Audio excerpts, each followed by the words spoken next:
We are working on the new planets. Oh, yes. Yeah, so we had the 7 planets that we talked about last time were planets that were visible to the naked eye, strongly visible to the naked eye, because Uranus can occasionally just barely be seen by the naked eye, but people didn't really notice it because it was so dull and nobody was expecting any new planets for a long time. So those planets are all about, they were all about personal development, personal identity. The new planets have to do with, they do also affect us as individuals, but at the same time, the new planets have to do with perceptual steps forward in human society. And they have a lot to do with things that go on in the mass mind. But they also each have characteristics that individuals can partake of when those planets are strong in our charts. So what's fascinating is that when they were discovered, there were changes in human society that corresponded to the meaning of the planet. And there was one astrologer, and unfortunately I can't remember his name, but he was trying to study, what does Uranus mean? When Uranus was discovered, he was going through all his charts and testing all kinds of things, and he couldn't figure it out, and then his house burnt down, and he was so happy. He was like, Eureka, I figured out what Uranus means. So he's dancing around while his house is in flames. Oh, goodness. So dedicated to his art. Yeah. So with these new planets, like how, like we had the like where the signs were more prominent, like where the planets were more prominent in certain signs, and then where they were exalted. But like, where do these fit in? Is it an extra sign on top of, is it an extra planet on top? That's a really excellent question, because the new planets take on a higher octave rulership or a dual rulership of one of the signs that the older planets rule 2 of. But they do it in a very interesting way. So if you look back at the rulerships of the Sun and the Moon, Mercury, Venus, the Sun and the Moon ruled the 2 summary signs. Mercury, the next planet out from the Sun, ruled the signs on either side of Sun and Moon. So Gemini in June, or more or less June, and Virgo in September. It's still pretty warm out. Then Venus is the next planet out from the Sun, and it ruled the signs on either side of those. So Taurus and Libra, now we're into May and October. Then Mars on the other side of the Earth rules the next signs, Aries and Scorpio. Now we're in the spring and the fall. And then Jupiter, we're into the really early spring, late winter, early winter with Sagittarius and Pisces. And then Saturn, cold, right? As far out as we can visibly see any planets, ruling the 2 winter signs. Now, when Uranus was discovered, it takes a co-rulership of one of the winter signs. The next new planet co-ruled one of the signs in the late winter, early spring, or late fall, almost into winter. Getting that right? Yeah, the one, Pluto was the one, the third planet took over one of the Mars-ruled signs. So we're actually moving back towards the Sun and the Moon with the newly discovered planets. There is a logic to how these planets came to rule the signs. And nobody set out to make it that way. It's just that as they observed the planet, observed how people respond to the planet, what aspect of existence and what aspect of experience is being expressed by that planet. That's really the smartest way to look at it. It became obvious that the new planet Uranus is the co-ruler of Aquarius, which is a winter sign. So over down here we have the symbols for Uranus. And the top symbol is the most commonly used symbol, and it's more of an astronomical symbol because it's basically the letter H for Herschel, who was the discoverer of Uranus, and then a line going down to a ball, basically hanging his planet on his initial. Now, a lot of times the Uranus symbol is drawn a little bit differently. So instead of the line going all the way up through the middle bar of the H, it only goes up and touches the bar. That's actually what I've seen is the most common way that the Uranus symbol is written. And sometimes there's little balls on the end of each of the points of the H. It's another way that people do Uranus. And occasionally they put little lunar symbols instead of H's. But basically we have an H with the ball hanging from the bottom, and that's Uranus. Underneath it is a more modernized, trying to be more meaningful symbol. which is the sun with the dot in the center with Mars. And so that's it says here, derived from a combination of Mars and sun symbols, which is interesting because sun is the soul and Mars is expression, action. So that symbol represents the expression of the soul. And Uranus has a lot to do with individuality, with being ourselves. It's a revolutionary planet. It creates sudden changes, or it shows up to correspond to sudden changes, like the astrologer with his house burning down. Yeah. And it can be connected to accidents, but it's also about the future and the new. When his house was gone, he had a whole new life. And he was really inspired. Uranus is inspirational. So Uranus will bring changes that are often for some people who hang on to the past don't like the changes of Uranus, but for most people, and a healthier perspective of it is that Uranus brings changes that are a breath of fresh air, that are new, expansive, a whole new world, a whole new experience. And they are situations that bring us back to who we truly are.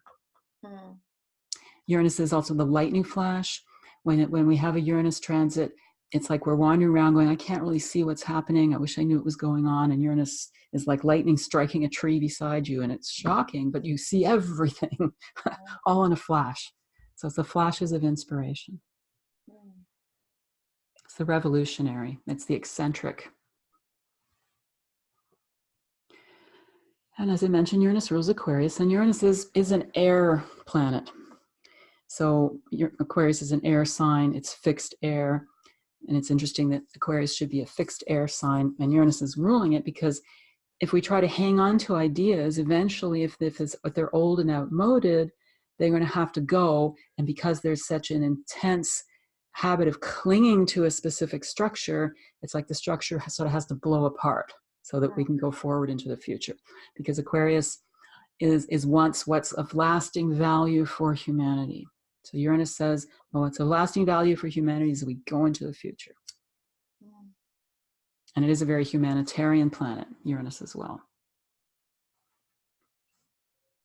So it doesn't like structures that hold us down, because they're not good for the good of humanity.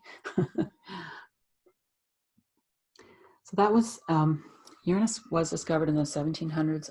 I'm just going by memory, so I could be completely wrong. I think it was about 1784, 1781, something like that.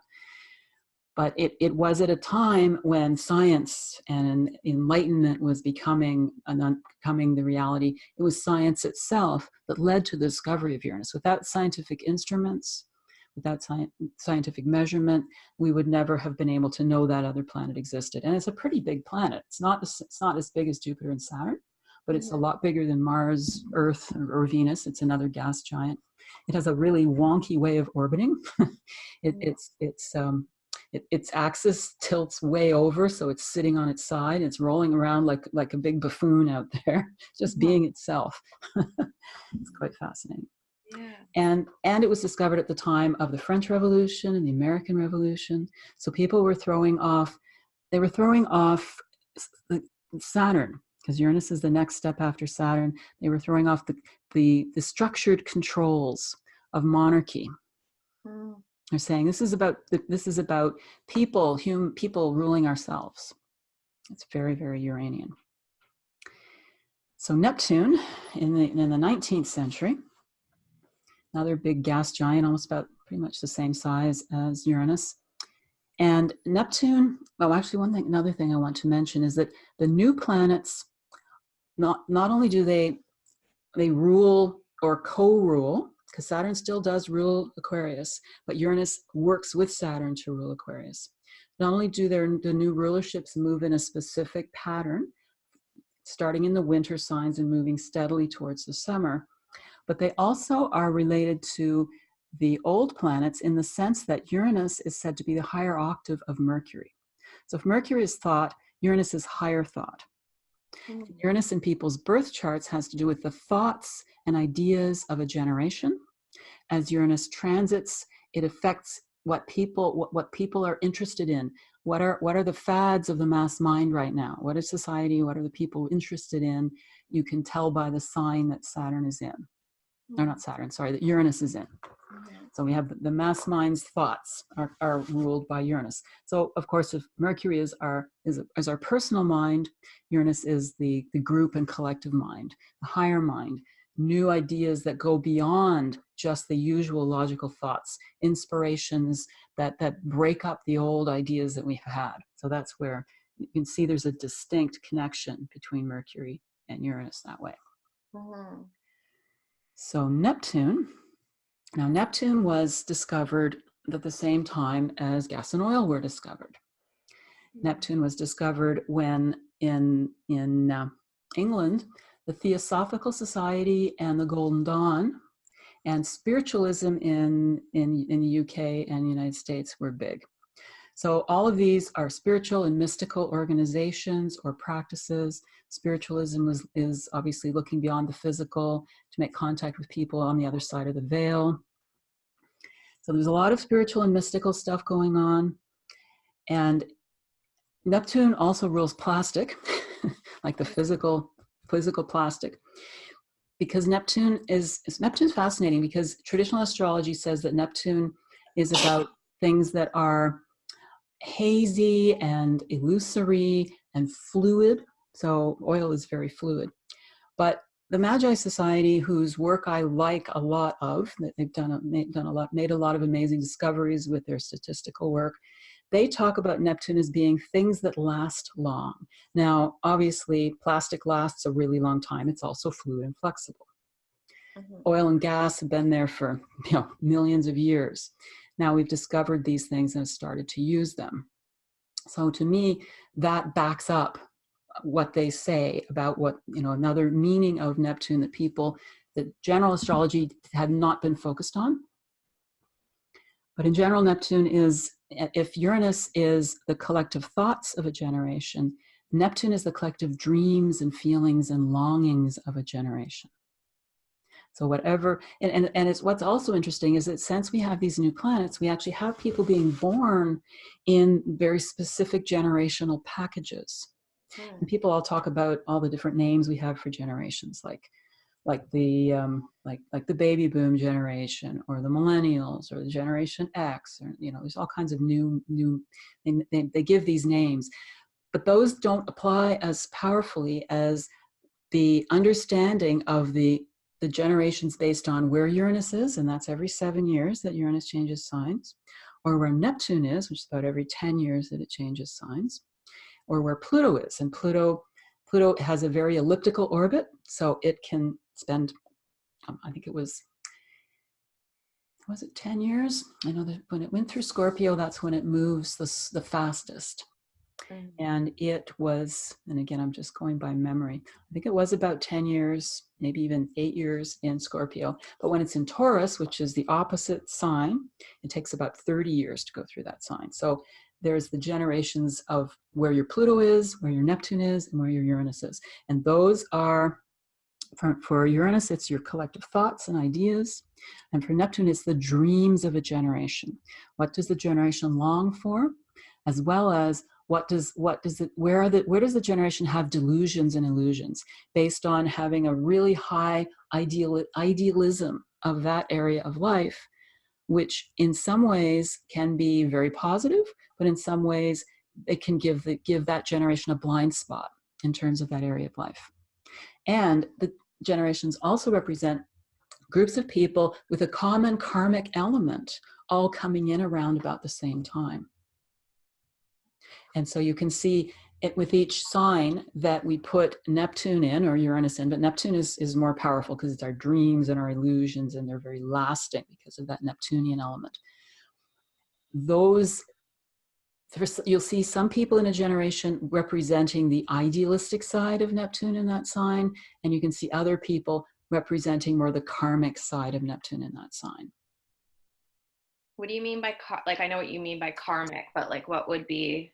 Well, in my generation is the Neptune and Scorpio generation. And that's a generation of where there's a definite crop of very deep and intense occultists, people who are looking at the deeper underlying spiritual and mystical truths that underpin the very foundation of reality. That's the higher spiritual component of it. The negative side is we've got a big crop of murderers and thieves, and prostitutes. And then there's people who have a very idealization of sexuality, because Scorpio is a sexual sign. And then we have people who have really profound illusions around sexual energy. And it's a generation that a lot of them were never breastfed. A lot of them had massive traumas in this is getting a little political, but what the heck?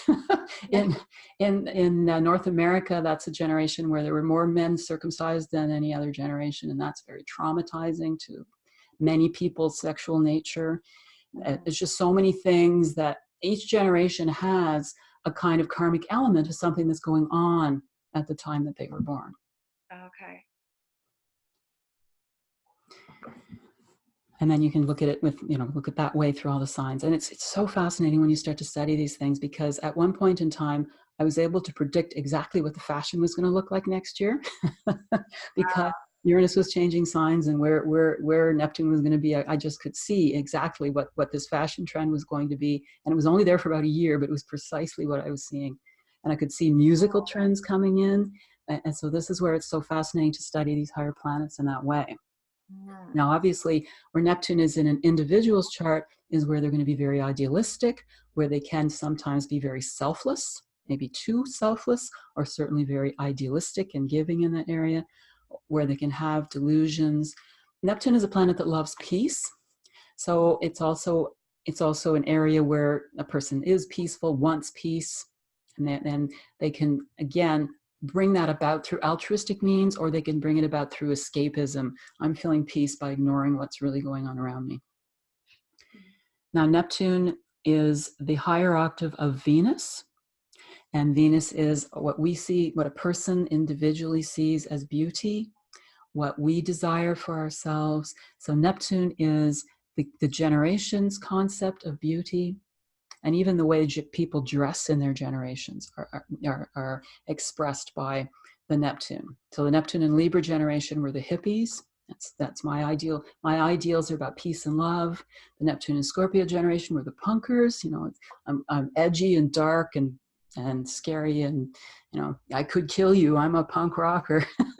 And then the Neptune and Sagittarius generation were all into sports and it's funny because Sagittarius rules the buttocks and the thighs, and these are the guys wearing their pants down so you can see the crack, but dressing as the homies. Yeah.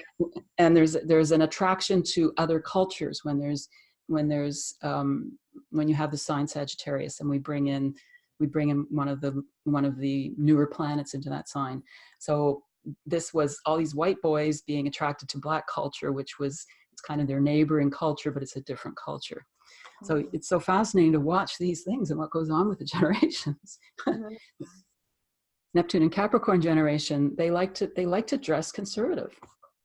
I remember my son, my younger son has Neptune and Capricorn, and when he was in school, the boys were all into golf, and I'm thinking, wow, these are like, I think golf is really cool, but and dressing in tweed, that's very Capricornian. That's the dream. That's the ideal.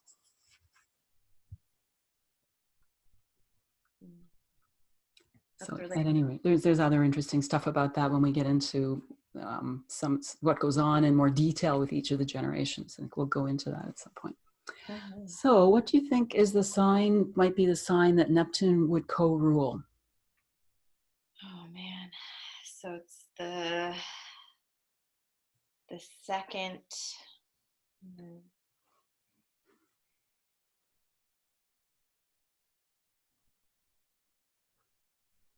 So do you remember what the formula is for what are the likely signs?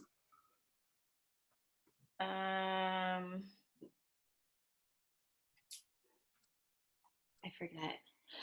So Uranus took over one of the winter signs. So the winter signs are Capricorn and Aquarius. Yeah. So then Neptune would rule one of the signs on either side of those two signs. On either side. So let's go down here and we'll look at the zodiac. I need a refresher on this. So it's Capricorn is before Aquarius. Yep, those are the winter signs, Capricorn and Aquarius. And Uranus rules Aquarius. I want to look at the symbol so we remember that. So what are the signs on either side of Capricorn and Aquarius? Sagittarius and Pisces. Yep. So which one do you think Neptune is going to be the co-ruler of? There is a very big clue there if you look at this, at this table. Oh, there's a very big clue. What is? Do you remember what Neptune is? Do you remember what Neptune is the god of? In your mythology, by any chance? No. Neptune is the god of the sea. Oh, so it's gonna be fish. It's gonna be the Pisces. Yeah. It's going to be Pisces. Now, when you think about what Neptune is all about, can you see how that makes a lot of sense for Neptune to be the co-ruler of Pisces?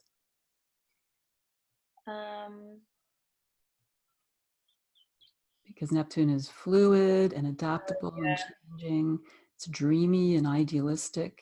Yeah, I can see that now. I have to really pull this together now. Yes. Pisces. Okay. Yeah. Okay, so back up here. Okay. So then another thing, there's such a beautiful symmetry to these discoveries of the planets, because if you look at the science of how far away the planets are from the sun, there's a little mathematical formula. So Mercury is a certain distance from the sun, and Venus is twice the distance from the sun as Mercury plus a little bit. Earth is twice the distance from the sun as Venus plus that same little bit. Mars is twice the distance from the sun as Earth plus that same little bit, and so on. So there's this natural rhythm that has a specific doubling and increasing in a certain way. Now, when Uranus was discovered, there's a certain amount of time between when Uranus was discovered and when Neptune was discovered. If you cut that time about in half, we have the same amount of time between when Neptune was discovered and when Pluto was discovered. And if you take that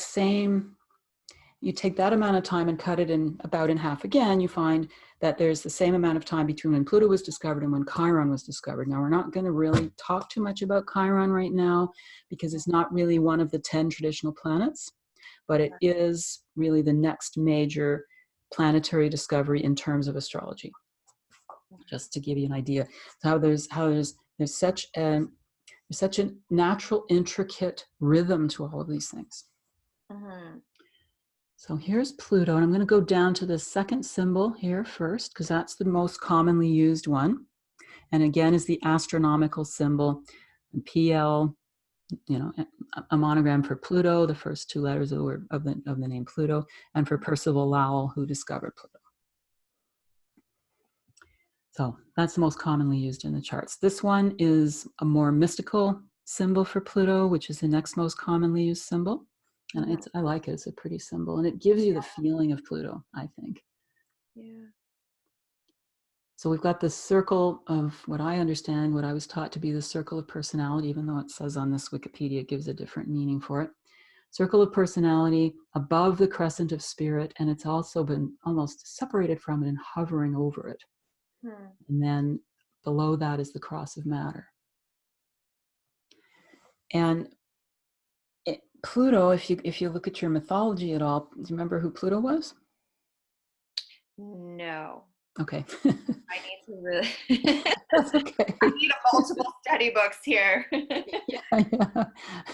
Well, most of the time we don't need too much mythology with astrology, even though they are quite connected. I'd have to go back to my early school days. Yeah. But anyway, Pluto is the god, primarily the god of death. Okay. But traditionally, he also was the god of wealth, because of course he was in the underworld. And where do you get all your wealth from? You dig into the earth and you get riches in the earth. And he also had a cap of invisibility. So this is where we have Pluto's cap of invisibility. But if you think about death, death separates the personality, spiritually separates the personality from the body. And it's hovering there in the underworld. The personality still sort of exists, but it's no longer in the physical. And when we have Pluto transiting, Pluto does create a tremendous death and rebirth of whatever part of the chart it's going to be affecting. So it's like we feel like there's a very important myth with Pluto, which is the myth of Pluto and Persephone. And Persephone her name actually means soul. And she was this beautiful little innocent virginal goddess that Pluto fell in love with. And because he was this dark, nasty guy, he set it up so that a narcissus, which is his flower, was growing in a field, and she was so entranced by the flower that when she plucked the flower, it caused a chain reaction that opened up the earth, and Pluto came up out of the underworld, grabbed her, raped her, pulled her into the underworld. So this is how people feel when they have a Pluto transit. They feel like, I was just minding my own business. I was so innocent. But she goes through this really, really long process that actually really turns her into a goddess, into her true self, and pulls her out of the underworld. So we go through this tremendous transformational process with Pluto. That's how it affects us when it's transiting. And Pluto in the mass mind has to do with our deep unconscious fears and desires as a generation, with the need to control uncontrollable events, with the desire to have a lot of power. And Pluto in a birth chart also is an area where there can be an awful lot of power in the person that stays quiet for a long time. And then, like Pluto jumping out of the underworld, all of a sudden it comes forward with a lot of power. Pluto rules big business, wealth, tremendous, trillionaires, not multimillionaires, that's a very, very multi-millionaire is a trillionaire, people who have tremendous wealth and power. And Pluto is the higher octave of Mars, which makes sense because Mars is our aggressive nature, our sexual nature. Pluto is intensely obsessive and can be intensely sexual as a planet and intensely aggressive, but Pluto's sneaky. Mars is very open as it goes out getting what it wants. Pluto has to do with mass transformations, with there's Betty Lundstedt, who wrote some really wonderful astrological stuff. She talks about, I think it was her that mentioned this, that Pluto represents what an entire generation is subconsciously sensitive about, our subconscious weak point. The whole generation is affected by that. And again, there are very intensive things going on in the world connected to that sign at the time that generation is born. As an example, the Pluto and Scorpio generation, which is from 1984 to I think 92 or 93, maybe. Again, because Pluto and Neptune changed signs right around the same time, I forget which one changed when exactly. Yeah. But that generation came right when AIDS was really huge. So this is a generation that is subconsciously sensitive around sexuality and also around issues of death. And they're coming into an environment where people are suddenly freaking out because sex could kill you. So this is what's imprinting on their subconscious at a very early age when they're not completely consciously aware of what's going on. And you can go through each generation again and see that what was going on in the collective experience was something connected to what that particular generation is very subconsciously sensitive about and very subconsciously intensely focused on as well. Mm-hmm. So, do you want to? Oh, you're going to ask me again, aren't you? I'm going to ask you again. I'm so sorry. Okay. It's like learning math. It is at first. You have to really get in a rhythm here. So is it going, like, because we've done like the winter months, like, is it Yes. going towards a little bit more spring, summer?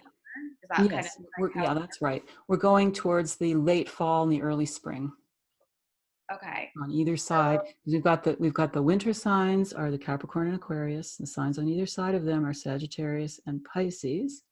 So the signs on either side of those, we have to kind of wrap this around and make it into a circle. So it's going towards like springtime. So it's basically want to look at what's on the other side of Sagittarius and what's on the other side of Pisces. It's going to be one of those signs. Oh, I see what you're doing. You're going back. Okay, so it's either going to be Aries That's right. or Scorpio. That's right. So which one do you think Pluto might be the co-ruler of? Okay, going back. Well, the only reason why I would think maybe it would be Scorpio is because you're talking about how they're silent and then all of a sudden they come like, because like Scorpio is really internal. Yes, And and then they just come like out loud, like I don't exactly. know. That's So right. Yeah, you're right. because you said that makes me think it's Scorpio from what I know about them. So that's Yes. what I would think. Yes. Mm-hmm. That's right. That's right. Yeah. Woohoo, I got one right. All right. Yes. I just have to, yeah, I'm just getting used to like what kind of like the factors or the personality types or Exactly. the Exactly. foundational pieces of the signs. Like, so it's, Mhm. yeah, it's coming together. It's coming Yes, together. and we are fast tracking this a little bit, but as soon as we have the next group of basics, which are the houses, then we're going to start playing with mixing it all together. We're going to actually start mixing our colors and painting pictures, and then you'll start getting it more. Yeah, yeah, no, this is good. This is great. Yes. Okay, so the one thing we did not cover was we did not cover the exaltations, which is what I did do before with the other planets. So Uranus is exalted. You'd never guess where it's exalted. It's actually exalted in Scorpio. Okay. Now, the reason for that is that Uranus, remember, is that planet that burnt the astrologer's house down. Mhm. And Scorpio is the sign of death and changes and transformation. Where am I going here? I'm causing all kinds of chaos there. So Uranus is exalted in Scorpio. It's I guess you could relate it a bit to the stinger of the scorpion, Mhm. but it certainly, because Uranus is wanting transformation and Pluto or Scorpio is a transformative sign. That's where Uranus gets exalted. Neptune is exalted in Leo. Now, Neptune is dreams and ideals, and whenever I think of Neptune's exaltation in Leo, I always think of Marilyn Monroe, who had Neptune rising in Leo.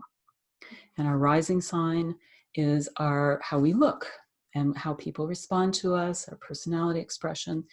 And so there was the dreams of an entire generation, the Neptune and Leo generation, and she was living that out and expressing that. A lot of people actually do become famous who have Neptune in the first house, which is the same as Neptune rising. If their ascendant is the same as their Neptune sign, they'll usually put Neptune in their first house, because their very image expresses the dreams and ideals of a generation.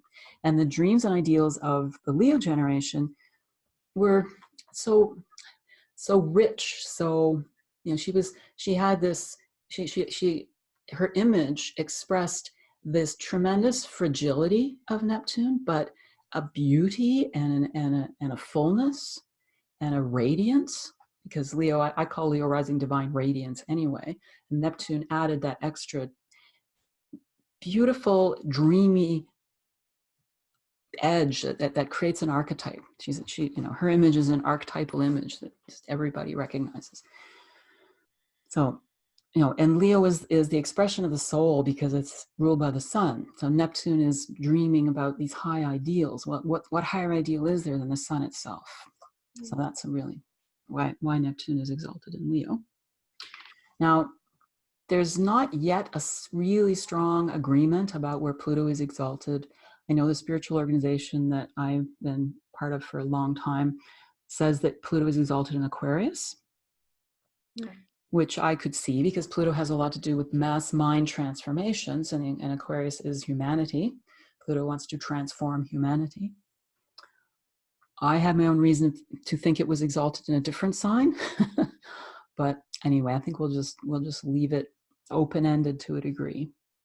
How do they decide that? Like, how do you decide Yeah, that's a super good, really excellent question.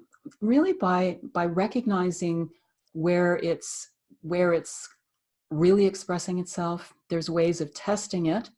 So that is related to a degree to what's called derivations, which is this is why I taught you about what planets rule the sign, or part of the reason I taught you that. Because if you have a planet in a specific sign, and that planet rules another sign, it's going to link the sign that rules that house in your chart to that planetary position in another part of your chart. So you can really kind of see how different parts of the chart relate to each other by rulership and by exaltation. So it's really about testing out in over and over and over again and having it show up when you link the different pieces of the chart to each other, just like how something's wired electronically. You see how it connects. Then you can see how it shows up over and over again as having that impact or having that effect. That's how everything in astrology really has been understood or discovered. People observe, what is it doing? So with Pluto, because I guess it's a relatively newer planet, is it because Yes. there haven't had enough examples? Exactly, because it was discovered in the 1930s. Now, it was discovered pretty much, I think, within weeks of the invention of the nuclear bomb, just to give you an idea of what Pluto is all about. And it was also around the time of the Holocaust. So Pluto's a very intense planet. There was very intense, deep and profound movements of mass transformation that started out scary when Pluto was discovered. But we were taught pretty early, pretty traumatically, really, that we are all one being, we are all one people. So from that perspective, I can see the idea of Pluto being exalted in Aquarius, just from that vantage point. What is the thought process around, like, when we talk about, the planets were discovered, almost in even numbers, like there's like a pattern, and you know like, is there a thought process that it was kind of, I don't know, predestined, or like, that there's a natural organic rhythm to the unfolding of the universe. yeah, And there is, that's a better way to say it. yeah, that's essentially what it's all about. I mean, you find that in nature, you find that in tiny little facets of the natural world. There's always these kinds of cycles and principles, and they show up from the smallest to the largest. It's just a vast rhythm of expression of life. Is that kind of the way we see the unfolding of each sign, like through, various lifetimes? That's kind of what it's doing anyway, through like signs too, right? It's kind of, oh yeah, most definitely, for sure. it's really interesting. Yeah.